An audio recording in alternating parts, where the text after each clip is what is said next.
वो जो लश्कर वाले। लश्कर वाले? लश्कर यानी कि? जी लश्कर यानी कि क्या, कौन से गांव रहते हैं? और गाँव नहीं, वो पता नहीं किधर रहता है, लेकिन वो उसका एक मखसूस दफ्तर है। तो वो उधर से कहीं आता जाता है बस। अच्छा। बताता नहीं किसी। तुम ये उधर जाने के लिए तुमको किसने तैयार किया? मेरे बाप ने। वो बोलता है कि बेटा देखो हम बहुत गरीब है। बाप यानी कि सगा बाप या चाचा? सगा बाप है। तो बोलता है जैसे ये लोग कमाते खाते हैं ना, तू भी ऐसे कमाए खाएगा और कोई मुश्किल नहीं है। और हमको भी पैसा मिलेगा। नमस्कार। नमस्कार। मैं राकेश कुमार, मैं पेशे से वृत्ति से शिक्षक हूँ, दिल्ली विश्वविद्यालय में सहायक प्राध्यापक हूँ, प्रकृति से लेखक हूँ और मैं अच्छा पति भी हूँ। इसका जीता जाता उदाहरण यह है कि हम पति पत्नी आपके लिए प्रोग्राम लेकर के आते हैं और उन विषयों को चुनते हैं जो कि सुर्खियां बटोर रही होती हैं, जिसको जानने की इच्छा तमाम दर्शकों में होती है और हमारे प्यारे दर्शक भी उसे जानना चाहते हैं। क्या अर्चना जी? हाँ, आजकल जानने की इच्छा सब रखते हैं, पर आधा अधूरा जानकारी उनके पास रहती है, तो पूरी जानकारी जानने की इच्छा तो जरूर रखते हैं। तो जानकारी, जैसा कि अर्चना जी कर रहे हैं कि जानने की इच्छा तो सभी लोग रखते हैं और जानकारी जो है अधकचरे जानकारी की उपलब्धता हो पाती है बाकी मीडियम से, तो हम कोशिश करते हैं कि आपको सटीक और सही जानकारी दें। और हमारे दर्शक ऐसा चाहते भी हैं, इसीलिए हमें पसंद भी करते हैं, हमें प्यार भी करते हैं, अपना प्यार जताते भी हैं। तो तहब्बुर हुसैन राना की चर्चा आजकल सब जगह है। ये सुर्खियां बटोर रहा है, यह व्यक्ति जो है सुर्खियां बटोर रहा है और अमेरिका से इसे एनएसजी कमांडो के द्वारा विशेष विमान से भारत लाया गया। बहुत बड़ी बात है। बड़ी बात है, सुरक्षा घेरे में लाया गया है। तो आखिर क्या, कौन है तहब्बुर हुसैन राना और क्या है इसके पीछे की कहानी, हम इसको जानते हैं। इसको जानने के लिए हमें जो है वर्ष 2008 में जाना होगा। समय का जो चक्र है, जो पहिया, उसको पीछे ले जाना होगा और हम 2008 में जब तक नहीं जाएंगे तब तक तहब्बुर हुसैन राना को जान भी नहीं सकेंगे। 26/11/2008 की बात है। मैं तब हिंदुस्तान टाइम्स में बतौर पत्रकार काम किया करता था और 27 की सुबह सुबह जब हम दफ्तर पहुंचे, लगभग सुबह की शिफ्ट थी, जब दफ्तर पहुंचे कि सारे बॉसेस जो है अफरा तफरी की स्थिति में। थापा साहब हमारे इंचार्ज हुआ करते थे। थापा साहब पहुंचते हैं, राकेश तुम्हें पता है मुंबई में एक अटैक हुआ है, बहुत बड़ा अटैक हुआ है। हमने कहा कि कुछ भनक तो ऐसी लगी है लेकिन बहुत एग्जैक्ट जानकारी नहीं है। तो उस स्थिति में थोड़ा सा ब्रीफ किया और कहा कि जल्दी से livehindustanCom पे खबर अपडेट करो मुंबई अटैक का। तो पूरी घटना उस समय से हमारे जेहन में है और उसके बाद से जो लाइव चल रहे थे समाचार चैनल्स पे, जो न्यूज़ चैनल्स हैं, फिर उसको सब लोगों ने टकटकी लगाकर देखना शुरू किया और घटना को जानने के लिए हमें रात्रि 26 नवंबर रात्रि 9:30 बजे की स्थिति को जानना होगा। बधवार इलाका है मुंबई का और उस इलाके से समुद्री रास्ते से पाकिस्तान से 10 आतंकवादी मुंबई में घुस गए थे। रात्रि कोई 9:30 बजे का समय होगा और इन आतंकवादियों ने मुंबई के मुख्य ठिकानों पर, जिनकी रेकी पहले से की गई थी, वहां पर इन्हें आक्रमण करना था और आक्रमण करके उस पर कब्जा जमाना था और एक आतंक का माहौल पैदा करना। प्लान सब पहले से ही बन चुका था। प्लान पहले से, कोई भी आतंकवादी कार्रवाइयां जब होती है, और आप समझिए कि हवाई मार्ग से आपने अटैक सुना होगा कि 9/11 में अमेरिका के वर्ल्ड ट्रेड सेंटर पर हवाई जहाज के मार्फत से आक्रमण किया गया था और गैसोलीन भर करके हवाई जहाज हाईजैक करके वहां ले गया था, उसमें टकरा करके घटना को अंजाम दिया गया था। घुसपैठ की घटनाएं जो है थल मार्ग से, स्थल मार्ग से आपने सुना होगा, लेकिन पहली दफा ऐसा हो रहा था। भारत में भी कई ऐसी घटनाएं हुई है, हाईजैकिंग की घटनाएं, आपने विमान हाईजैकिंग की घटनाएं सुनी होंगी, लेकिन पहली दफा ऐसा हो रहा था कि भारत में समुद्र मार्ग से जो है आतंकवादी अटैक घोषित है। हाँ। अब 9:30 बजे की घटना है। मुंबई में अफरा तफरी का माहौल है। गोलियों की तड़तड़ाहट से मुंबई जो है बेचैन हो गया। किसी को कुछ पता नहीं चला कि आखिर मुंबई में हो क्या रहा है। ऐसे मुंबई में इनकाउंटर सामान्य घटना है। पुलिस वहां इनकाउंटर करती है। हाँ, इनकाउंटर तो हमेशा होते रहता है। यह स्थिति सामान्य है। लेकिन कोई पुलिस वाला मारा जाए किसी इनकाउंटर में, यह असामान्य घटना थी। और कोलाबा से लेकर नारीमन पॉइंट तक आतंकवादियों ने कहर मचा रखा था। पुलिस भी सत्ते में थी, बेचैनी का आलम था।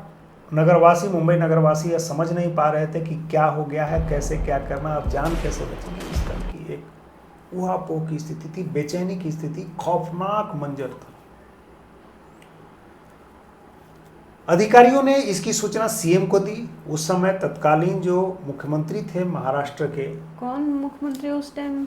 विलासराव देशमुख मुख्यमंत्री हुआ करते थे। और उस दिन वे केरल के दौरे पे थे, केरल में थे।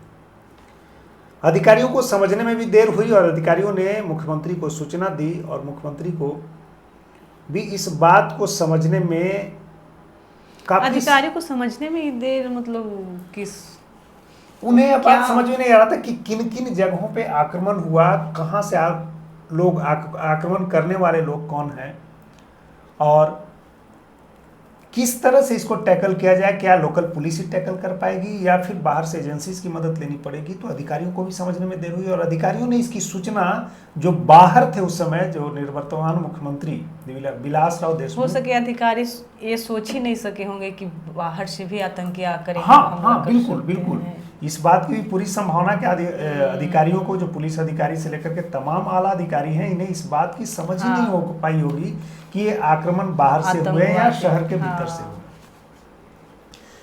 खैर स्थिति कुछ जब उन्हें समझ में आई तो उन लोगों ने मुख्यमंत्री विलासराव देशमुख को, जो केरल में उस समय थे, उनको सूचना दी और विलासराव देशमुख ने 2 घंटे का समय लिया उस सोचने समझने में कि आखिर इसको कैसे किया जाए और इसका उपाय क्या है। अधिकारियों के फीडबैक पर उन्होंने जो है तत्कालीन गृह मंत्री जो शिवराज पाटिल जी हैं, उनको 2 घंटे बाद इसकी सूचना दी कि हमें मुंबई में जो हुआ आतंकवादी अटैक हुआ है उसे टैकल करने के लिए 200 एनएसजी कमांडो चाहिए जी। आपको पता होगा कि एनएसजी कमांडो, तो मतलब यहाँ साफ साफ ये पता चल रहा है कि बॉम्बे पुलिस, हाँ, मुंबई पुलिस अपने कंट्रोल में लेने से असमर्थ रही। हाँ, मतलब मुंबई पुलिस इसको कंट्रोल नहीं कर पा रही थी या सीएम भी यह समझ रहे थे कि बहुत हाई प्रोफाइल घटना है और बहुत ही ट्रेंड किस्म के जो टेररिस्ट हैं वह आए हैं और आतंकवादी घटनाओं को अंजाम दे रहे हैं और इसे निपटने के लिए स्पेशल जो फोर्स है एनएसजी, जो इसके लिए एक्सपर्ट है, इसकी जरूरत है, उनको बुलाना पड़ेगा। शिवराज पाटिल गृह मंत्री हुआ करते थे और शिवराज पाटिल के आदेश पर एनएसजी को, जो एनएसजी गुड़गांव में मानेसर एक जगह है जहां एनएसजी का ठौर ठिकाना, वहीं पे अपना इनका कैंप है। अब इनके पास एनएसजी को ढोने के लिए एक स्पेशल विमान है, कहीं भी कैरी करने के लिए एक स्पेशल विमान है जिसका नाम है IL-76। IL-76 वह चंडीगढ़ में था। गुड़गांव में मानेसर के पास एनएसजी कमांडो थी। अब उसके पायलट को चंडीगढ़ में, जो उसके पायलट थे IL-76, उसको जगाया गया और जगाने के बाद उसमें जो है फ्यूलिंग कराई गई। फ्यूलिंग कराने के बाद उसे 2 बजे रात्रि में दिल्ली एयरपोर्ट उतारा गया और वहां से एनएसजी कमांडो को उस पर बैठाया गया और उन्हें मुंबई के लिए जो है रवाना किया गया। इस IL-76 विमान की स्पीड इतनी धीमी थी कि 2 बजे रात में जब दिल्ली से उड़ान भरती है तो करीब 3-3.5 घंटा लगता है और 5 बजे के आसपास मुंबई पहुंचती है सुबह में। रात्रि 9:30 बजे की घटना है। आतंकवादी अपने जो रेकी के हिसाब से जिन ठिकानों पर पहुंचना है वहां पहुंच चुके हैं। हेमंत वो काम में लगे हुए हैं। हाँ, काम में लगे हुए हैं और कई पुलिस अधिकारी, ATS के प्रमुख उस समय हेमंत करकरे थे, उनकी शहादत हो चुकी है। आतंकवादियों से लोहा लेते हुए मारे गए हैं। विजय सालासर जी मारे जा चुके हैं। कई मुंबई पुलिस के जवान मारे जा चुके हैं और आतंकवादी अपने सुरक्षित ठिकाने पे पहुंच गए। उन पे कार्रवाई करनी है। अब जिस एयरपोर्ट से उन्हें उन ठिकानों पर जाना है, ताज होटल में, वहाँ पर जाने में और 40 मिनट लग गया। तो लगभग आप मान के चलिए कि 7 बजे के आसपास एनएसजी कमांडो वहाँ पहुँचे और आतंकवादियों से सीधा जो है लोहा लेने की स्थिति उत्पन्न। जो टेररिस्ट थे, जो 10 टेररिस्ट थे, उनके पास रेकी करके पूरे ताज होटल का जो लेआउट था, जो पोजीशनिंग थी, लोकेशन था, उन्हें मिला हुआ था। जबकि जब एनएसजी कमांडो वहां पहुंची तो इनके पास किसी तरह का कोई लेआउट नहीं था। बीएमसी के द्वारा, बम्बई म्यूनिसिपल कॉरपोरेशन के द्वारा उन्हें काफी देर से ताज होटल का लेआउट दिया गया। अब इनके सामने थी कि वह एनएसजी कमांडो के लिए वहां जानना था कि लोकेशंस कैसे हैं, किन जगहों पे जाना है, और उनके इनके पास लिए तो सब नया था। सब कुछ, हाँ, इनके लिए सब कुछ नया से था प्लान कर चुके थे और उनके पास सब कुछ था, पहले से प्लान था, सारी रेकी की हुई थी। दूसरी जो सबसे बड़ी बात क्या थी कि जो भारत के खबरिया चैनल थे उसे लाइव कर रहे थे, और जब लाइव कर रहे थे तो इस लाइव लोकेशन को देख करके, जो लाइव टेलीकास्ट हो रही थी, उसको टीवी में पाकिस्तान के जो आतंकवादियों के आका थे उसे देख करके सैटेलाइट टेलीफोन से उन आतंकवादियों को सूचना दे रहे थे कि यहाँ से ऐसे ऐसे लाइव हो रहा और तुम ऐसे जाओ। एनएसजी कमांडो जो है, चूँकि कमांडो के साथ साथ लाइव कर रहे थे, तो कमांडो का लोकेशन, एनएसजी कमांडो का लोकेशन उन आतंकवादियों को मिल रहा था। जब खुफिया एजेंसियों ने इस पाकिस्तान के ये जो, तो आतंकवादी के लिए एक और रास्ता खुल गया, रास्ता खुला था, सपोर्ट हो रहा था, मतलब सपोर्ट उनके कार्रवाई, अगला कदम मुझे कहाँ रखना है और कैसे रखना है साफ पता चला था। उन्हें इंस्ट्रक्शन जो है पाकिस्तान से जो बैठे उनके आका थे उनके द्वारा दी जा रही थी। यह बात कैसे पता चली? आपके मन में यह बात है कि यह बात पता कैसे चली कि भाई ये बात पाकिस्तान के लोगों को पता चल रही है और वहां से फिर इंस्ट्रक्शन जो इन आतंकवादियों को दिया जाए, टेररिस्ट यहाँ के चैनल से जो लाइव किया जा रहा था? हाँ, ये हमारे एजेंसी के लोग जब उस बातचीत को इंटरसेप्ट किया तब उसमें पता चला कि एजेंसी जो हमारे खबरिया चैनल एनएसजी के साथ जो लाइव कर रहे हैं उसका सारा का सारा लोकेशन जो है पाकिस्तान में लाइव देखा जा रहा है टीवी पे, और उसके बाद उन्हें इंस्ट्रक्शन दिया जा रहा है। तो सूचना प्रसारण मंत्रालय, इंफॉर्मेशन एंड ब्रॉडकास्टिंग मिनिस्ट्री ने सबसे पहले जो है लाइव रुकवाया। तो जैसे ही लाइव रुक गया तो जो पाकिस्तान से मिलने वाले इंस्ट्रक्शन थे इन आतंकवादियों को, वो भी रुक गया। तब कार्रवाई थोड़ी आसान हुई, और कार्रवाई आसान होने के बाद जो है कार्रवाई चलती रही और एनएसजी कमांडो ने सफलतापूर्वक जो है इन आतंकवादियों को अपने कंट्रोल में लिया, और उसमें एक जिंदा आतंकवादी अजमल कसाब पकड़ा गया। बस एक यही पकड़ा गया, हाँ, बाकी ढेर कर दिए गए। एनएसजी कमांडो और मुंबई पुलिस के द्वारा ढेर कर दिए एक कसाब। और उसी मामले में तहबुर हुसैन राना को जो है बाद में मुंबई पुलिस ने आरोपित किया और उसे मास्टरमाइंड के रूप में आरोपित किया। पाकिस्तान में बैठा हेड कहीं यही तो नहीं था? ये हेड पाकिस्तान में बैठा नहीं था, वो तो सलाउद्दीन और जो लश्कर तोयबा के लोग थे वो पाकिस्तान में बैठकर इंस्ट्रक्शन दे रहे थे। इसकी जो भूमिका थी हम उस पर अभी प्रकाश डालते हैं, उसको समझने की जरूरत है कि तहबुर हुसैन राना कनाडा का सिटीजन है, पाकिस्तान मूल का आदमी है, और उसका एक दोस्त था जो अमेरिका मूल का है जिसका नाम है दाऊद गिलानी। दाऊद गिलानी का दूसरा नाम है डेविड कोलमैन, उसका नाम है। और वह जो है दोनों मित्र हैं, और डेविड कोलमैन को तहबुर हुसैन राना ने रेकी करने के लिए मुंबई में एक जगह उपलब्ध कराई थी। यानी पाकिस्तान के लश्कर तोयबा के लिए दोनों आदमी काम कर रहे थे। दाऊद गिलानी भी काम कर रहा था और तहबुर हुसैन राना भी काम कर रहा था। मुंबई में ठिकाना दिलाने में एक इमिग्रेशन सेंटर नाम से ऑफिस खोला गया था, और उसमें जो है दाऊद गिलानी, डेविड कोलमैन जो है वह वहाँ बैठता था, और मुंबई में किन जगहों पे आक्रमण करना है आतंकवादियों को उसका खाका जो उसकी रेकी करके वह जो है दे रहा था। इसी बीच में 26/11 से पहले 23/11 तक जो है तहबुर हुसैन राना अपने परिवार के साथ आगरा, दिल्ली, कोची, मुंबई में घूम रहा था। हाँ, और घूमने के क्रम में सारी सूचनाएं जुटा रहा था। घूमना तो बहाना था। हाँ, इस आतंकवादी कार्रवाइयों में 166 लोग मारे गए थे, जिसमें 6 अमेरिकी नागरिक भी मारे गए थे। अमेरिका में किसी भी अमेरिकी सिटीजन्स का मारा जाना किसी दूसरे देश में यह बहुत बड़ी बात थी। अमेरिका भी अपने स्तर पर जांच कर रहा था और तहब्बुर हुसैन राना और डेविड कोलमैन को अमेरिका में पकड़ा गया। जब अमेरिकी एजेंसियों ने तहब्बुर हुसैन राना को पकड़ा और उससे पूछताछ की गई तो पता चला कि पूरा का पूरा जो प्लानिंग था वह इसी का था, जो अमेरिका में के डेविड कोलमैन के साथ मिल करके वह रचा था और पूरी जो रेकी की गई थी मुंबई की वह इसी के द्वारा की गई थी। भारत सरकार काफी दिन से प्रयासरत थी कि 26/11 का जो मास्टरमाइंड है जिसने रेकी करके आतंकवादियों को भारत में प्रवेश दिलाया है उसे भारत में प्रत्यार्पण कराया जाए। प्रत्यार्पण? हाँ, प्रत्यार्पण के देशों के बीच में एक ऐसी संधि होती है कि उसमें किसी भी आतंकवादी गतिविधियों या सामाजिक आर्थिक किसी भी तरह के जो क्राइम के क्षेत्र हैं उससे संबंधित व्यक्ति को वह देश जो है उस संबंधित देश को सौंपता है। यह म्यूचुअल एक ट्रीटी है। अच्छा, प्रत्यार्पण। और इसी को प्रत्यार्पण कहते हैं, एक्सट्राडिशन कहते हैं। तो अभी जो है तहब्बुर हुसैन राणा को अमेरिका ने भारत को जो है एक्सट्राडिट किया और बड़े ही कड़े सुरक्षा व्यवस्था में इसे लाया गया है।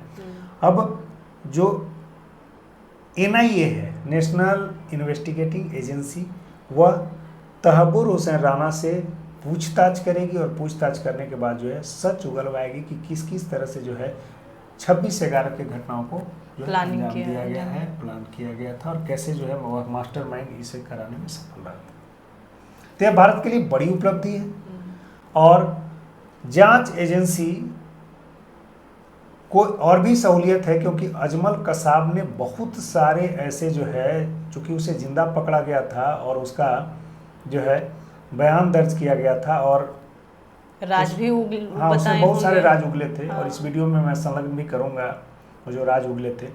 तो इस आधार पर अब इसे जो है सारी चीज़ों का, सारी घटनाओं का और उसके रेकी के जो प्लान थे उसको उजागर करके पाकिस्तान की जो बदनीयती है, आतंकवाद में संलिप्तता, उसको भी भारत सामने लाया जाएगा। हाँ, भारत जो है सामने लाने का प्रयास करेगा और इस मामले में सफल होगा। 26/11 तो बम्बई बम ब्लास्ट कांड था। 9/11 भी इसी तरह का कुछ ऐतिहासिक? हाँ, 9/11 की घटना जो है अमेरिका में हुई थी और यहाँ जो है आतंकवादियों ने, जिसमें ओसामा बिन लादेन उसका मास्टरमाइंड था, और उसने आतंकवादियों को ट्रेंड करके एरोप्लेन में गैसोलीन भर करके जो है भेजा था और उन लोगों ने अमेरिका के WTC जो वर्ल्ड ट्रेड टावर है उस पर टकरा दिया था और इससे वहाँ भयंकर तबाही मची थी, आग लग गई थी और वर्ल्ड ट्रेड टावर जो है वह ध्वस्त हो गया था, जमींदोज हो गया था। यह अमेरिका की घटना है, यह 2001 की घटना है। वो जो लश्कर वाले लश्कर यानी कि जी, लश्कर यानी कि कौन से गांव रहते हैं? और गाँव नहीं, वो पता नहीं किधर रहता है, लेकिन वो उसका एक मखसूस दफ्तर है। तो वो उधर से कहीं आता जाता है, बस बताता नहीं किसी। तुम ये उधर जाने के लिए तुमको किसने तैयार किया? मेरे बाप ने। वो बोलता है कि बेटा देखो हम बहुत गरीब है। बाप यानी कि सगा बाप या चाचा? सगा बाप है। तो बोलता है जैसे ये लोग कमाते खाते हैं ना, तू भी ऐसे कमाए खाएगा और कोई मुश्किल नहीं है। और हमको भी पैसा मिलेगा, हमारी गरीबी दूर हो जाएगी, तो शादी भी हो जाएगा तेरे भाई बहनों की। देख बेटा जैसे ये खाते हैं ना, आराम से रहते हैं, तू भी रहेगा। उसने ऐसा ही किया। मैंने कहा कोई बात नहीं, चलो। घर में कौन कौन रहता है? माँ, बहन। माँ का नाम क्या है? नूर इलाही। होगी कोई 40 के करीब होगी। क्या करते हैं? घर में होता है, कुछ नहीं करता। और पिताजी? पिताजी वो लाहौर में पहले काम करते थे। क्या नाम उनका? अमीर। अमीर के बाप का नाम क्या है? शाबान। शाबान। हाँ जी। और सरनेम? जी। अटक नेम? क्या अटक? कसाब है क्या? हाँ जी, कौम में, जाति में। कसाब यानी कसाई है क्या? नहीं, काम नहीं वो करता है, लेकिन वो नाम जो पड़ा हुआ है ना, इसीलिए। अमीर अमीर का उम्र क्या है? उम्र 45 साल है तकरीबन। क्या करते थे? वो पहले ना जो होता है ना, दही बल्ले जानते हो आप, पटाटे बड़े ऐसे उगर, हाँ वो कभी पहले गांव में और कभी लाहौर में, अभी हाँ। गांव में है वो। लाहौर में क्या बनाते थे? हाँ जी, लाहौर में क्या बनाते थे? बट वो दही बल्ले होते हैं ना, अच्छा अच्छा, दही बड़ा। हाँ वो।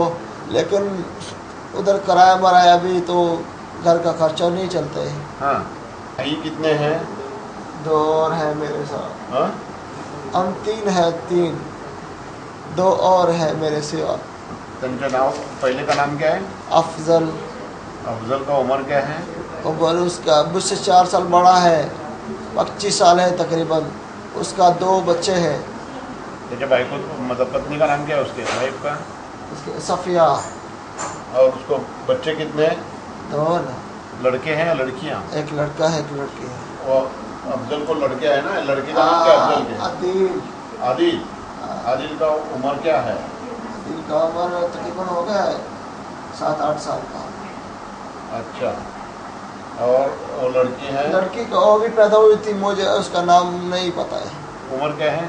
उम्र साल हो गया होगा, थोड़ी देर पैदा हुई थी बस, मुझे पता नहीं उसका नाम, कैसा मालूम नहीं? क्योंकि मैं उधर नहीं जाता था ना। वो घर में उनका झगड़ा हुआ है किसके? आपस में, मेरे भाई और उसकी वाइफ के घर। हाँ तो वो अपने माँ बाप के घर रहती है हाँ। और मैं घर से यानी कि साफिया अपने मायके रहती है? हाँ जी। क्यों, क्या झगड़ा हुआ था? आपस में कुछ हुआ था, कुछ खर्चे मर्चे को होगा, पैसे वैसे का। मायका कौन सा है उसका? मायका उसका मेरे मामा का घर है ना। क्या नाम, गांव का नाम? मंजूर है उसके बाप का नाम, मेरी मामा का गांव नाम। गांव गांव का? हाँ, गांव का नाम क्या है? गाँव नहीं है, वो लाहौर में रहता है। लाहौर में किधर? लाहौर में वो सफ़ा वाला चौक, मजांग अड्डा सफा वाला चौक, चौक? मजांग अड्डा, मजा मजांग अड्डा मजा जी। हाँ। उसी मजा थोड़ा सा मजांग अड्डे में उतरते हैं ना, हाँ तो जिस तरफ दाएं तरफ है हाँ। बैंक होगा उधर एक बड़ा। कौन से बैंक है? वो पीछे हैगा हवेली लखा का। अच्छा, बैंक के किधर? जी। बैंक के कहाँ रहते हैं वो? कौन? सफिया? हाँ, वो अभी अपने माँ बाप के घर है ना। वही ना, बैंक कौन से है बैंक? मैं समझा नहीं भाईजान। वो उसके घर जो है जहाँ पे रहती है, हाँ, मायके में भी रहती है, मायके का ठिकाना क्या पता ना? वही बताया आपको, सफा वाला, सफा वाला चौक, मजांग अड्डा। मजांग अड्डा। हाँ। उधर के साथ ही है बस। हम्म। बस वो इतना मुझे पता है, मैं जाता आता था बहुत देर पहले, अभी नहीं। ओके, दूसरे भाई का नाम क्या है? मुनीर। मुनीर की उम्र क्या है? छोटा है अभी। तो ये वो उम्र से मुझसे तकरीबन 4 साल छोटा है। 4 साल, यानी कि 18 साल का होगा। हाँ। क्या करता है? वो अभी स्कूल मकूल जाता है। स्कूल? ये मुनीर हो गया। बहनें कितनी है? 2। उनका नाम क्या है? रुकया। और रुकया, उसका उम्र क्या है? उसका नाम मुझसे वो बड़ी है। कितने साल की? 1.5 साल बड़ी है। यानी कि 23 साल की होगी। इतने ही बड़ी। क्या करती है? वो अपने घर में होती है। शादी हो गया उसका? जी। किधर हो गया? उसका मेरे ताए के घर में। कौन सा गाँव? वो उसका भी हवेली लखा के साथ ही है। कौन से ठिकान में? जी। कौन से गाँव? वो हवेली लखा है ना, हवेली उसके साथ गांव है। हाँ पठानकोट। हाँ। उधर पठानकोट में रहते हैं? हाँ। पठानकोट में कहाँ? पठानकोट में मेरे ताया के घर। कहाँ रहते पठानकोट में? बहुत छोटा सा घर है, उधर से किसी से भी पूछोगे ना हाँ तो बिल्कुल पता लग जाएगा। क्या नाम है उनका? उनका नाम रुकैया है ना, तो वो उसके मेरे ताए का नाम इसाक है। हाँ और बहनोई का नाम है हुसैन। हाँ।